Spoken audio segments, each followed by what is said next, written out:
ആയിരക്കണക്കിന് ജ്യോതിഷികൾ എല്ലായിടത്തും ഉണ്ട്, എല്ലാ പ്രശ്നം പരിഹരിക്കാമെന്നും പറഞ്ഞ് ജീവിക്കുന്ന കുറെ ആൾക്കാർ, അതിൽ നിന്ന് കാശുണ്ടാക്കുക.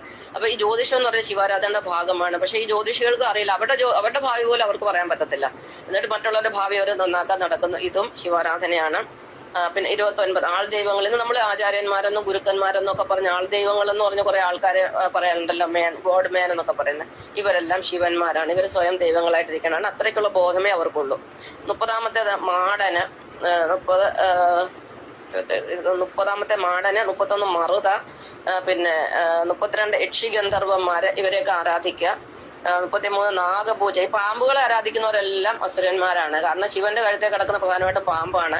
ആ പാമ്പിനെ ദൈവമായിട്ട് കണക്കാക്കി, പാമ്പ് ദൈവമല്ലെന്ന് ഞാൻ പറഞ്ഞത്, അതിൽ ജീവനുള്ളതുകൊണ്ട് അത് ദൈവമാണ്. പക്ഷെ എന്ന് പറഞ്ഞാൽ അതിനെ ആരാധിക്കുന്നതുകൊണ്ട് യാതൊരു അർത്ഥവുമില്ല, അതിലൊന്നും ഒരു കഴമ്പും ഇല്ലാത്ത കാര്യമാണ്.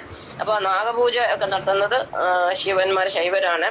34-ാമത്തെ കുണ്ടലിനി. പിന്നെ ഈ സ്വർഗത്തിലോട്ട് പോകാമെന്ന് പറഞ്ഞ് പെട്ടെന്ന് അങ്ങ് ഉള്ളില് 4-5 ചക്രങ്ങളുണ്ട്, അത് കുണ്ടലിനി ഉയർത്തുക എന്ന് പറയാ. ചക്രങ്ങളെ ഉയർത്തി അങ്ങ് പെട്ടെന്ന് അങ്ങ് സ്വർഗത്തിലോട്ട് പോകാല്ല, ഭഗവാനെ അങ്ങ് നേരിട്ട് കാണാമെന്ന് വെച്ചാൽ വെറുതെയാണ്. ഒന്നും ഒരു ഭഗവാൻ ഉണരാൻ പോകുന്നില്ല. ആ ഭഗവാൻ ഉണരാമെങ്കിൽ നമ്മുടെ സത്കർമ്മങ്ങളിൽ കൂടെ നമ്മുടെ മനസ്സ് ശാന്തമായി പവിത്രമാകുമ്പോൾ ഭഗവാൻ തനിയെ ഉണർന്നുകൊള്ളും. എന്തൊക്കെ വിചാരിച്ചാലും അസുരന്മാർ ഒരിക്കലും സ്വർഗത്തിൽ പോകത്തില്ല. ഇവർക്ക് വിഷ്ണുലോകം ലഭിക്കുകയില്ല. ഇവർക്ക് കിട്ടുന്ന ശിവലോകമാണ്, അത് പാതാളമാണ്. അപ്പൊ 35-ാമത്തെ വിഗ്രഹാരാധന മുഴുവൻ നടത്തുന്ന ശിവാരാധനയുടെ ഭാഗമാണ്. കാരണം ശിവൻ എന്ന് പറഞ്ഞ വിഗ്രഹമാണ്, ശരീരമാണ്. ശരീരത്തിൽ ആരാധിക്കുന്ന ഒന്നും വൈഷ്ണവീയമല്ല, അത് ശൈവികമാണ്. ഇനി അടുത്ത ലാസ്റ്റിലത്തെ 36-ാമത്തെ ഗോവധമാണ്. ഈ ഗോക്കളെ വധിക്കുന്നത് ഈ അസുരന്മാരാണ്. ദേവന്മാർക്ക് പവിത്രമാണ് പശു എന്ന് പറഞ്ഞത്. പശു എന്ന് പറഞ്ഞാൽ നമ്മുടെ എല്ലാം മാതാവായ ഭൂമിദേവിയുടെ ജീവനുള്ള രൂപമാണ്. ഈ ഒരു പശു ഒരു വീട്ടിലുണ്ടെങ്കിൽ ആ വീട്ടിലെ എല്ലാ കാര്യങ്ങളും, ഒരു കുടുംബം തന്നെ പുലർന്നു പോകാൻ ഒരു പശു ധാരാളം മതി. അമ്മയില്ലാത്തൊരു കുഞ്ഞിന് ജീവൻ കൊടുക്കാൻ, അതിനെ ജീവിപ്പിക്കാൻ, അതിന്റെ വളർച്ചയ്ക്ക് ഒരു പശുവിന്റെ പാല് മതി.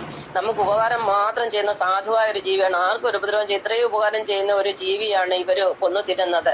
അതിനെ കുറ്റം പറയുന്നതിനെ അവഹേളിക്കുന്നത് ഈ മ്ലേച്ഛന്മാരാണ്. ഈ ഒരു സനാതന വിരുദ്ധരായ മ്ലേച്ഛന്മാരാണ് ഗോവധം നടത്തുന്നതും ഗോവിനെ അവഹേളിക്കുന്നത്. ഇവരുടെ ഈ ചെയ്യുന്നതിന്റെ, ഈ ഗോവധത്തിന്റെ പാപം ഉണ്ടല്ലോ, ഇവര് പെട്ടെന്ന് അനുഭവിക്കും. കാരണം പാപത്തിന്റെ ശമ്പളം മരണമാണെന്ന് ക്രിസ്തു ഭഗവാൻ പറഞ്ഞിട്ടുണ്ട്. അതാണ് ഇവർ അനുഭവിക്കാൻ പോകുന്നത്. ഇവർക്കൊന്നും അധികം ആയുസില്ല. കാരണം ഇവരുടെ അഹങ്കാരത്തിന്റെ പരമ കാഷ്ടയിൽ ഇവർ എത്തിക്കഴിഞ്ഞിരിക്കുന്നു. ഇവരെ ഒന്നും ആര് വെറുതെ വിട്ടാലും കൽക്കി ഭഗവാൻ വെറുതെ വിടുകയില്ല. കൽക്കി ഭഗവാൻ എല്ലായിടത്തും ഉണ്ട്. ഭഗവാൻ സമയമാകുമ്പോൾ ഇവരെ എല്ലാം നിഗ്രഹിക്കുന്നതായിരിക്കും. അതുകൊണ്ട് ഇവർക്ക് രക്ഷ വേണമെങ്കിൽ ഇവർ ശൈവ ഭക്തിയിൽ നിന്ന് അവർ ശിവഭക്തിയിൽ നിന്ന് വിഷ്ണു ഭക്തിയിൽ വിഭീഷണനെ പോലെ മാറിയാൽ ഇവർക്ക് രക്ഷയുണ്ട്. അല്ലെങ്കിൽ ഇവർക്ക് രക്ഷയില്ല, ഇവരെല്ലാം നശിച്ചു പോകുന്നതാണ്. ഇതിന് യാതൊരു സംശയമില്ല. അപ്പൊ ഈ വക ആചാര അനാചാര ദുരാചാര ആഭിചാരങ്ങൾ കാരണമാണ് ഈ സനാതന ധർമ്മത്തിന്റെ പേര് ഇത്രയും ചീത്തയായി നിൽക്കുന്നത്. അതാണ് ഇവര് സനാതന ധർമ്മത്തിന് ഏൽപ്പിച്ചിരിക്കുന്ന കളങ്കവും. നന്ദി, നമസ്കാരം.